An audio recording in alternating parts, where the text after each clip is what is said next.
going on, everybody? It's your boy the SLAP Train. We are doing Kicking It Old School right now. This is episode number 3, and we are doing a Toyota Supra build on Need for Speed Underground 2.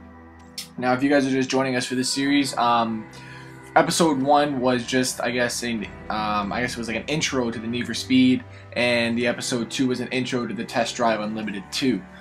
There's 2 other games that I'm going to be continuing in this series, and I really just want to make this series kind of like an all-in-one series. So it's not going to be focusing just on one game, but I guess all of the racing games that I have grown up with as a kid, or any games in general that I feel that I maybe missed and want to go back and revisit them or just play them again. So the 2 other games that I have coming, as I said in my last video, is Stuntman by Atari from PS2.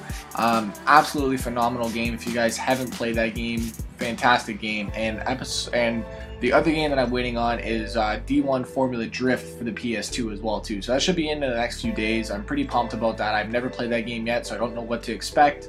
But I heard it is actually pretty good. So in this build, really brought back a lot of memories in terms of the way that their body kits were. And really back in the day, I had a few people commenting on my videos saying, you know, this game is so rice, this and that, and the cars just look terrible. But really, at the time when the game came out, nobody really thought of the cars like that. People thought that this style was cool, and there was really like a handful of people that really rocked the stock look. But I mean, back in the day, like, not, I guess, as like over the top as some of these kits are, but this was really the style from back in the day. I mean, you had the big flashy kits, you had the big rims, maybe chrome as well too. I didn't really go too deep in terms of the rice look, but I definitely threw on some body kits, but never really touched the spinners, thankfully. But I know that the computers and stuff like that, they always usually rock their spinners with like with the Supras. You'd see them roll up to the line with spinners on and neon lights and this and that. But I mean, from when this game came out, there was a completely different, I guess, what's the right word for it? Everyone had their own opinion, and this was really their own style when this game came out, and that's really what I like about this game, is that it's a little bit different. It brings back a lot of memories from the game, also in real life, in terms of the car styles, the car shows, and things like that. I'm not saying this style's gone away by any means. I mean, there's still people that rock these styles, but a lot of these kits are really over the top, and that's fine. Really not my actual cup of tea. With the one spoiler you're seeing there, it was actually cut right in half. Now, I don't know if that actually does a lot of aerodynamic work or not, but that's a completely different story. Now, the biggest thing that you do notice in these kits is that these kits are not actually real. These are not real life body kits. Some of them may be, not saying that they aren't completely, but really, I think nowadays in terms of video game, people are getting lost in the authenticity of a game. So there's really no fresh games out there. There's no games that are setting themselves apart from other games in terms of customization. I know Juice 2 did an awesome job in terms of authentic customization. They had a lot of real life body parts in there, and they really nailed it for a lot of kits. Now, for instance, my CRX. The CRX in Forza, you can put on a bumper that I've never even seen in real life.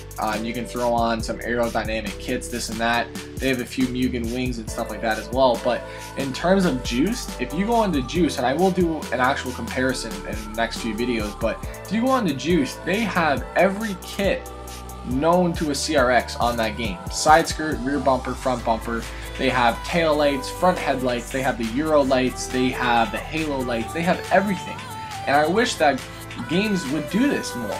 Really, the big name games I'm more talking about. So I mean, even, say for instance, if Forza did this, they added their own style of body kits for the cars. Maybe the cars that don't come with body kits, because there are a lot of cars in Forza that do not have body kits, and unfortunately, there's nothing that we can put on the cars except for maybe the front little aerodynamic wing.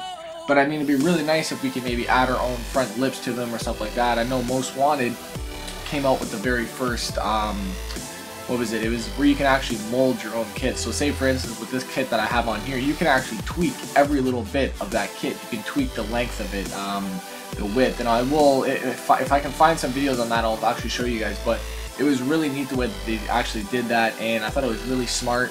Same with the rims, you could do the same thing, but you could really tweak the kit to make it your own, and I wish that games did that still. And there's not really a lot of games that do that Need for Speed, I think they're just completely gone with the customization.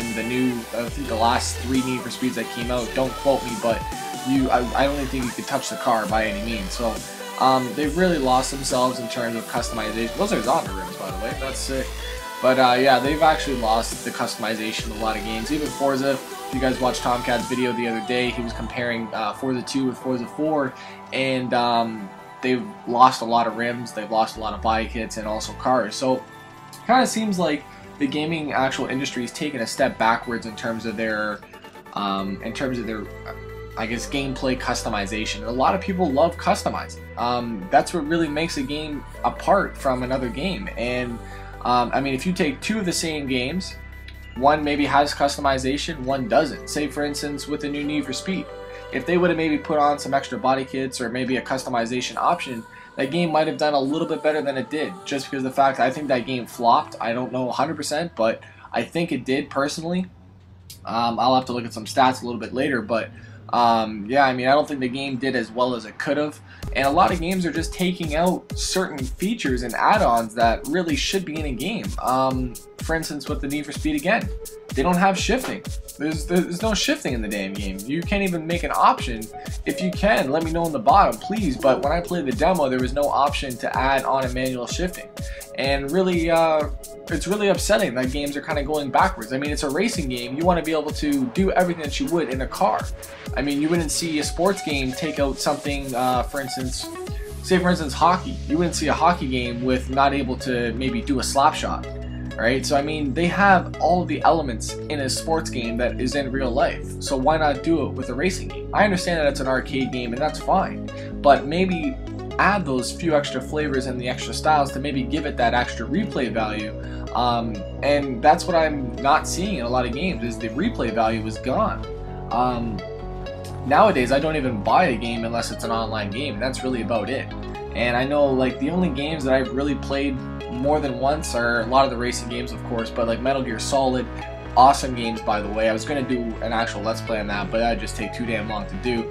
But yeah, I mean, the Metal Gear Solids were awesome. Once you beat the game, you get different camouflages, and that's the stuff from back in the day that I miss, was games gave you extra features. I don't know if this is just the fact that I'm getting older and playing the games that just appeal to my age. I find that the actual generation of games have, I don't really know how to explain it. It's just the way that I'm feeling about the about the newer games, but definitely the older games, nothing compares to those older games like Metal Gear Solid and all those amazing games, the Flatout series on PS2, the Burnout series on PS2, just games that really are iconic to the PlayStation. And GT 1, 2, 3, all amazing racing games on the PS2 and very, very successful titles, and continue to be on the PS3, which is awesome. But games like Crash Bandicoot and stuff like that, and Sly, I think it was Sly Cooper, I think, and those were awesome games, really funny games.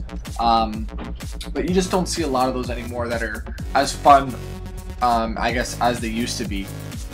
But going forward, though, I do want to start bringing some more of these games out. If you guys have any games that you guys want to see get done, leave them in the bottom. I'll more than happily, hopefully pick them up for cheap and maybe get some Let's Plays on them. But yeah, there's just a lot of games that, really, if I can think of more, I will in the next few videos, but just some iconic games as a kid that I personally love.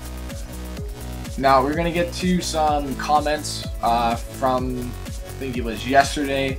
As I said, I want to do these maybe every video and just kind of, I guess, go through the comments. As I said, I can't really answer them on my phone at school or at work just because of the way that it's laid out, and it's very, very of a frustrating way on the iPhone. So I'm going to just answer some comments that I've saved on my phone that I kind of want to answer for you guys. So first one comes in from Angry Specs on my Test Drive Unlimited 2 Shopping with Mafioso. That was Kicking It Old School episode number 2. He says, am I the only one who actually believes Forza Horizon is a good game? And that's an awesome question, because honestly, you're not. A lot of people love that game. Now, to me, as a simulation style driver, Forza Horizon is not my cup of tea. There's a lot of people out there that love Forza Horizon, and the way that they built Forza Horizon was for the younger generation that are growing up now to get involved with the racing games. And really, The game is awesome if you look at it at that standpoint. If you're anywhere between the ages of, say, maybe like 11 to 16, 17, or even a little bit older, you're going to find the game to be awesome. The cars are there, the graphics are there, you have the gameplay, which is not as hard as Forza 4, but it's more of a pick-up-and-play style, and a lot of people really enjoy the game. So no, you're definitely not the only one to actually like the game. Just in my personal standpoint of the game, I don't like it is because it's an arcade style racer, and really the Forza fans are not expecting that. So you're not the only one, buddy, don't worry. Next one is coming up from Nick Hahn. Same video, old school episode number 2, Throwback Thursdays. Now, I don't want to put it as a daily, or sorry, not a daily, but on a set day, just because stuff comes up and I don't want to do it on maybe Thursdays and stuff like that. It's an awesome idea though to have it on a certain day, Throwback Thursdays. But I just really want to just keep it going the way I'm doing it, so I can put out the videos at my own pace and not have to worry about, hey, I got Thursday coming up, I gotta put out this video for Need for Speed or Stuntman or whatever game I'm doing. I just want to kind of have it on my own time and do it whenever I feel like it. So it's probably not going to happen on a Throwback Thursday, but maybe possibly in the future. We'll have to wait and see. So this one's coming in from my Forza 4 Sub Challenge results video, and this one's coming in from ZMan982009.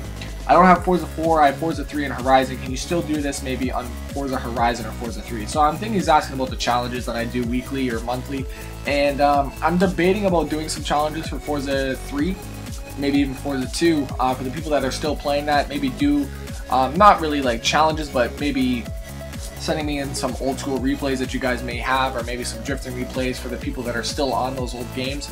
But I'll get into detail more about that in the next few videos. But it's definitely something that I've been thinking about for the people that don't have Forza 4 or still playing Forza 3 and Forza 2 with some buddies. So next one's coming in from We4835 on my episode number 1, Kicking It Old School. How did you record that? So right now I have my HD PVR, my Hapagi, or whatever the hell you want to call this damn thing. I have that plugged in and I'm recording it off of there. Unfortunately, it doesn't get the picture perfectly, and it will not work on PS3 or PS1 games, only PS2. But it's the same thing that I use for my Xbox. It's just I plug it in on the front of it instead of the back, so you can definitely still actually record it. This one's coming in from 9IceBoy123 with episode number 2, Kicking It Old School. Yo, Slap, please do some more TD Unlimited with Mafioso. I beg of you. I think you guys could do more commentaries with your boy Mafioso. You get more subscribers. So I'm definitely going to be doing some more stuff with him with the Test Drive Unlimited series.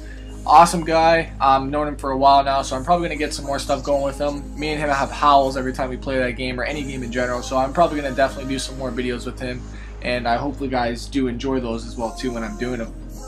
So the next question, I don't have a name associated with this question, unfortunately. I'm sorry. If you do see this video and you did put it in, leave your name in the bottom. It says, hey, you should also get a set limit on tires for GT5, comfort hard, comfort medium, soft, and I think he's mentioning about Forza 5, so that you can have different tires like you do in Forza 5, and honestly that would be an awesome idea to have, to give us some more options on tires. They've never done that yet before, to give, or actually no, they did actually, on Forza 2, they gave us a set, you can have different tire compounds, and that was an awesome idea that they didn't bring over, and I don't know why they didn't. But yeah, I really wish that they would do that for the upcoming Forzas and bring those back. That'd be awesome. Next one comes in from Brian12345. I'm not even going to continue that. On the Forza 4 and Gran Turismo 5 replays wanted. He says, I know I can drift better than the guy drifting the Cobra with my RX-7 on GT5. Now, that's awesome. Send me in a replay, man. I told you. You guys want to send them in? Do it. If you're going to talk trash to the kid, let me see what you got. But that's pretty much about it for the replays, guys. I hope you guys enjoyed this build. If you did, leave a like and a comment in the bottom, and maybe let me know what you guys want to see for the next car in this build. But yeah, I hope you guys are enjoying this series. It really actually brings back a lot of memories with these games, and really I know a lot of you guys as well too. You guys love the first one that I put out, and yeah, so I got some big plans that I've been working on. I will be doing some open lobbies very soon as well too for you guys. And we'll get some montages going and some drifting clips and some more track days. So thank you guys very much for watching. It's your boy the SLAPTrain. Till next video, I'm out. Peace.